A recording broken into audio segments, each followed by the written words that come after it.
Hello friends, आज इस video में हम जानेंगे कि कैसे सिर्फ 10 मिनट में हम जो दांत में कीड़ा लगा होता है उसको ठीक करवा सकते हैं और कैसे उसको बिल्कुल नया जैसा बना सकते हैं। फ्रेंड्स, आज का वीडियो बहुत इंपॉर्टेंट होने वाला है। अगर इतनी सी बात अगर आप लोगों ने समझ ली तो आपको दांतों की जो बीमारियां हैं, उसके जो प्रॉब्लम्स हैं, वो जो रूट कैनाल का एक्सपेंसिव खर्चा है, वो कैप है, वो सब कुछ आप आराम से अवॉइड कर सकते हैं just by following the simple tip which I am going to tell you. Friends, आइए स्टार्ट करते हैं। Hello friends, I am doctor Pratibha, oral implantologist, laser specialist and periodontist. Friends, मैं इंपीरियल डेंटल गुरुग्राम इंडिया की founder और head surgeon हूँ और आज मैं आपको बताऊंगी कि दांत में जो कीड़ा लगता है, राइट, आप उसको सिर्फ 10 मिनट में कैसे ठीक करा सकते हैं विदाउट कोई anaesthesia, without any form of discomfort, कि आपको उधर कोई भी दिक्कत लगे, और सिर्फ 10 मिनट में आप उसको बिल्कुल नया जैसा बनवा सकते हैं। फ्रेंड्स, आज मैं बात करने वाली हूँ टूथ डिके और उसके फिलिंग मटेरियल की। उससे पहले मैं आपको बताऊंगी कि ये जो टूथ डिके है ना, ये आपको कैसे पता चलता है कि आपके दांत में कोई कीड़ा लगा है। फ्रेंड्स, इतनी सी बात को समझिए कि हमारे दांतों में ना जब भी खाना फंसता है तो वो फंसने के बाद वहां पर डिमिनरलाइज करना चालू कर देता है, राइट। इसलिए हम बार बार कहते हैं कि अगर आप दांतों पे कुछ भी फंसने नहीं देंगे, कोई खाना, कोई भी फूड मटेरियल, तब वो दांत को कभी कीड़ा नहीं लग सकता।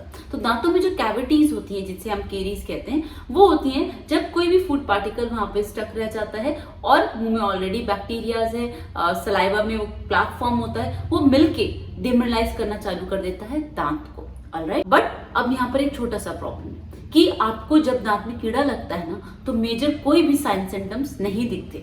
सिर्फ आपको एक ही बात दिखेगी, अगर आपने देखना चाहा तो, कि वहां पर डिस्कलरेशन है। दांत के बीच में जो पिट्स एंड फिशर्स होते हैं, जो लाइंस होती हैं, वहां पर आपको ब्राउन ब्लैक कलर की लाइन दिखना चालू होगा। वो जैसे जैसे बढ़ती चले जाएगी वैसे वैसे आपको दिखेगा कि आपका दांत का कलर चेंज हो रहा है। ये एक पहला सिम्टम है कि आपको आपके टूथ का कलर चेंज होता हुआ दिखेगा। उसके बाद फ्रेंड्स, जो नेक्स्ट आपको सिम्टम दिखेगा वो है ठंडे की, कोल्ड सेंसिटिविटी। आप कुछ भी ठंडा लेंगे तो आपको लगेगा कि वहां पर मुझे लग रहा है, राइट, वहां पर मुझे कुछ तो ठंडा लग रहा है। मैं अगर कुछ आइसक्रीम खा रहा हूँ या ठंडा पानी ले रहा हूँ तो ऐसा लग रहा है कि वहां पर कुछ है, और वो सेंसिटिविटी एकदम शार्प होगी, लेकिन फिर थोड़ी देर में वो नॉर्मल हो जाएगी। यहाँ पर इग्नोर नहीं करना है फ्रेंड्स। अगर आपने यहाँ पर इग्नोर किया तो कैविटी और थोड़ी डीप जाएगी और वहां पर वो डेंटिन, जो inner layer of tooth surface है, वहां तक पहुंचेगी और अब आपको हॉट सेंसिटिविटी, गर्म चीजों से सेंसिटिविटी होने लगेगी। फ्रेंड्स, इस पॉइंट पे भी अगर आपने इग्नोर किया तो अब टूथ कैविटी डीप लेयर पे जाएगी जहां पर नर्व्स होते हैं, राइट, उसे पल्प कहा जाता है। और फ्रेंड, जैसे ही नर्व्स के पास कैविटी पहुंचेगी, टूथ डिके वहां तक पहुंचेगा, तब शार्प शूटिंग पेन होगा और हमारे पास रूट कैनाल ट्रीटमेंट के अलावा कोई भी और ऑप्शन नहीं होगा। और फ्रेंड्स, इतना भी याद रखिए, अगर एक बार रूट कैनाल ट्रीटमेंट करते हैं तो दैट मीन्स हम उस टूथ से सारे नर्व्स और ब्लड वेसल निकाल लेते हैं। दैट मीन कि वो दांत अब डेड हो गया है। तो उस पे कैप लगाना, उस पे जो क्राउन हम लगाते हैं, लगाना कंपलसरी हो जाएगा।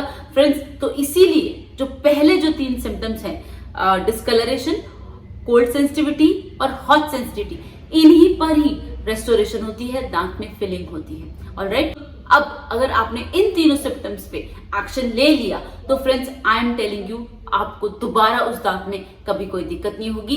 जस्ट अंडरस्टैंड दिस थिंग कि फ्रेंड्स, जैसे ही डिस्कलरेशन होता है तो बहुत ज्यादा डीप नहीं हुआ तो सिर्फ सीलेंट से ही काम चल जाता है, फ्लोएबल कंपोजिट से चल जाता है काम। अगर कोल्ड सेंसिटिविटी है तो यस, थोड़ा डीप है, और हॉट सेंसिटिविटी होगी that means it's very close two nerves, right. अब अगर आप फर्स्ट 2 स्टेप्स में डिस्कलरेशन या कोल्ड सेंसिटिविटी में आते हैं तो फ्रेंड्स 10 मिनट से ज्यादा बिल्कुल भी नहीं लगेंगे। तो I am telling you, there is a tooth colour filling material which is called as composite. So अब वो टाइम गया कि जब हम फिलिंग करते थे या चांदी भरते थे। फ्रेंड्स, अब क्या होता है कि जितना भी टूथ स्ट्रक्चर डिके हुआ है, जितना भी खराब हुआ है, तो हम उसको रिक्रिएट करते हैं, जिसे बोला जाता है क्राउन बिल्डअप। क्राउन बिल्डअप में जितना भी दांत आपका डैमेज हुआ है, हम उसे रिमूव कर देते हैं और उसे रिमूव करने के बाद इस फिलिंग मटेरियल, जिसे कंपोजिट कहा जाता है, उससे फिल करते हैं, रिस्टोर करते हैं। अब जो भी आपके टूथ की आइडियल एनाटॉमी थी उसे रिक्रिएट करते हैं। रिक्रिएट करने के बाद उसको आइडियल शेप देते हैं। और जब हम कंप्लीट करते हैं ट्रीटमेंट तो आई एम टेलिंग यू कि आपको कभी नहीं पता चलेगा कि ये आपका वही दांत है जिसमें कीड़ा लगा था या आपको नया दांत मिल गया विदाउट एनी कॉम्प्लिकेशन और without any expensive treatment. Friends, ये बहुत अच्छा ऑप्शन है। सिर्फ हम इतना अवेयर हो जाएं कि हमें कैविटी को ज्यादा बढ़ने नहीं देना है, टूथ डिके को अवॉइड करना है और जितना जल्दी हो सके क्राउन बिल्ड करा लेना है and we will have never any issue with our teeth. Friends, अगर कोई भी डाउट लगता है, कोई भी क्वेश्चन पूछना चाहते हैं, मुझसे कमेंट सेक्शन में पूछ सकते हैं। वीडियो अच्छा लगे तो शेयर लाइक कीजिएगा। चैनल को सब्सक्राइब नहीं किया तो प्लीज कर लीजिएगा। आज के लिए बस इतना ही। Thank you so much.